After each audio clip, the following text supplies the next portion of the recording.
My name is Mark. This is Zen Talk, and we are talking about Zen and the Sutras, the Tripitaka and Zen. In the Buddhist culture, the Tripitaka means triple basket, and is known as the three collections. There's the Chinese Tripitaka and the Pali Tripitaka. The collection is broken into three parts, thus the triple basket. The first part is Vinaya, which is rules for monastic monks and nuns, Sutra, which is the teachings of the doctrine, and the Abhidharma, or the Adibhata, which is an analysis and commentary. This collection is considered the Buddhist canon and is held in the highest esteem. Other than translational issues, the contents of the Tripitaka are not debatable, can be superseded or suspended. Zen is a school within Buddhism, and in order to be considered a Buddhist school, the Tripitaka must be adhered to in all aspects without exception. The Sakyos reforms. The Tendai school divides the sutras into 5 periods. This is a major influence in Zen and how the sutras are viewed. The first 4 periods of Siddhartha Gautama's teachings are called the provisional periods, where those teachings are to lead and prepare the people for the supreme truth. The 5th period of the Lotus Sutra and Nirvana Sutra. As we can see in this chart here, the 5 periods as they flow out and the various different sutras that come from them that are considered important. The Avatamsaka period, flower garland. This period, which was known after 3 weeks after Siddhartha's enlightenment and his Vairocana body, Siddhartha is said to have expounded the Flower Garland Sutra for the Bodhisattvas, for those who have the capacity to understand. Also, Indra's jewel net is explained. The Flower Garland Sutra is viewed as too profound for laymen or the untrained. Agama period, also known as Hinayana. This Agama period was about 12 years after Siddhartha's enlightenment.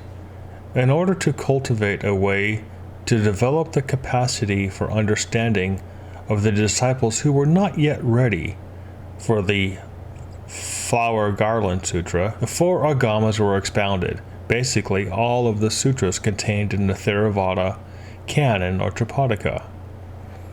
The Agama period is also called the Deer Park period because Buddha first started to preach the Agamas, teaching at Deer Park. At this time, the Hinayana, also known as the small vehicle, was expounded as a path for the Arhats, the religious life. That would be your monks and your nuns and your renunciates. And setting the stage for Vinaya, it's a monastic code, and relinquishment of worldly life. Vayapulya period. The expanded teachings about 8 years after the Agamas, and this time the Buddha expounded the superiority of the Bodhisattva over the more self-centric Hinayana ideals of the Arhat. Such sutras are the Amitabha Sutra, Shurangama Sutra, Vimalakirti Sutra, and many more. Sakyamuni Buddha realized that if his disciples continued to cultivate with the principles of the small vehicle, they would not have the capacity to practice perfect teaching, which is the actual Dhamma. Therefore, this period is also named the correction period. The Prana period, the perfection of wisdom. This is a period of wisdom teachings, 22 years after. This is the central concept of the Mahayana Buddhism, and is generally associated with the concept of emptiness or lack of essence. Prajnaparamita Sutras, a collection of about 40 texts, the core of the Mahayana teachings, namely the Diamond Sutra, and the Perfection of Wisdom in 8,000 lines. And these are major, major works which take Buddhists most of their lives to read and understand. Lastly, we have the Lotus and Nirvana period. The final and highest level of truth, however, is to be found in the Lotus Sutra and Nirvana Sutra, which the Buddha is said to have preached during his last 8 years of life. In this period, Sakyamuni Buddha teaches from the viewpoint of his enlightenment, and he has fully reveals the truth. This is the ultimate teaching of Sakyamuni Buddha, the final Dharma door. All of the 4 periods before this are preparation for these teachings. Apocryphal Sutras.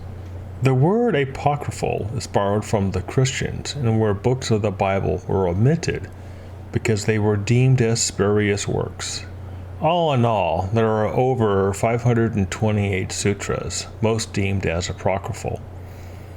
A case in point, the Zen Heart Sutra is an apocryphal sutra in that it simply did not exist until around 600 CE, which stands for Common Era. Given the history of Buddhist sutras with the so-claimed oral tradition prior to the first Buddhist council, with writings lost, temples and libraries destroyed, writings then found again, and so on. And also, let's not forget about the various 4 Buddhist persecutions in China. It is my opinion that much of what we deem as Buddhist sutras are most likely apocryphal. With that said, the kernel of what Siddhartha Gautama taught is still with us, for those of who are keen of mind and bright enough to read between the lines as to decrypt the sutras that are most likely a fanciful recanting of remembrances and understandings of what came before. Furthermore, much of what Siddhartha Gautama taught is hardly original, for the origins of what he taught is in the Aryan Vedas. Nargaarjuna. As the Sakyos reforms gave shape and definition to Buddhism in China and Japan, it was Nagarjuna, the Indian sage, who defined the Chan school and gave it shape and definition. The Lanka Vitara Sutra is noted as the primary sutra for Chan and Zen. Most likely this sutra was written by Nagarjuna or derived later from his writings and sayings. Thus, the Lankavatara Sutra is most likely an apocryphal writing and is not included in many of the formal Wisdom Sutra collections. This, however, does not mean it is not a Buddhist teaching, and I will explain in a bit. Zen and the Hinayana.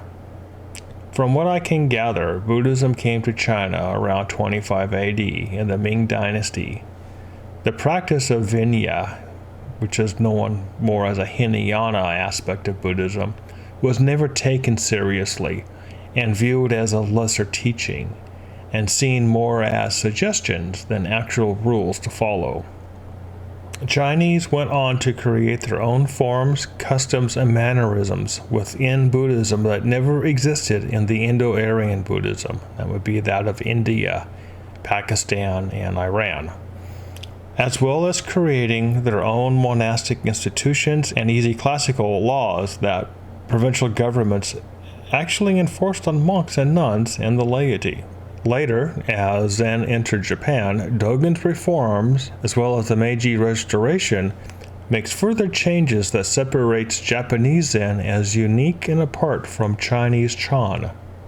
In prior videos, I have explained that Dogen, a Tendai monk, founded a new religion based upon his understanding of the Chinese Kaldong lineage.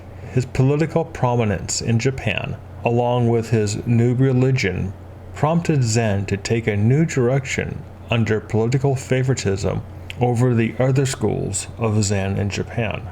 Students of Japanese Zen should study the Meiji Restoration of 1868, for significant changes occurred. An anti-Buddhist movement, thus the persecution and burning of temples. And this reminds me of a story of where monks were hiding sutras in their robes as they were running from these temples. Restoration of imperial powers, they removed the shogun. Adaptation to Western ways and values. And there's many pictures of this, of Japanese dressed in early American attire.